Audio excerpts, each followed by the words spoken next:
Blouse finish பண்ணிகிட்ருக்கோம்.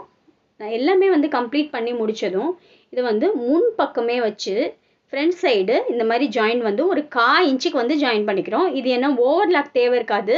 உள்ளே கொடுத்து வந்து இந்த மாதிரி இப்போ திருப்பி அடிக்கிறப்போ ஸ்டிச்சஸு பிசரு எல்லாம் உள்ளே போயிடும். அதனால் ஃபஸ்ட்டு வந்து முன்னாடி வச்சு ஒரு 1/4 இன்ச்சு அடிச்சுட்டு அப்புறம் இந்த மாதிரி பேக் சைடு வந்து திருப்பி அடிக்க போகிறோம். நம்ம அளவை வந்து கரெக்டான அளவை நம்ம இந்த மாதிரி குறிச்சிக்கலாம். குறிச்சிட்டு நம்ம இப்போ இதை ஸ்டிச் பண்ணி முடித்ததும் இப்போ நீங்கள் திருப்பினீங்கன்னா இந்த ஆர்ம் ஹோலோட அளவு கீழே நம்ம ஸ்டிச் பண்ணியிருக்கிற அளவு எல்லாமே வந்து ஒரே ஸ்டிச்சில் வந்து வரும் உங்களுக்கு.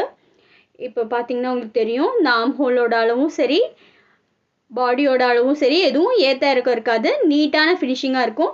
இது எப்படி வந்து அளவு வச்சு கட் பண்ணணும் அப்படிங்கிற வீடியோ வந்து லிங்க்கில் இருக்குது பாருங்கள். கரெக்டாக வந்து ஃபினிஷிங்கோட எப்படி தைக்கணும் அப்படிங்கிறத நீங்கள் டீட்டெயிலாக தெரிஞ்சுக்கலாம். இது மாதிரி நீட்டாக இருக்கும் ஃபினிஷிங்.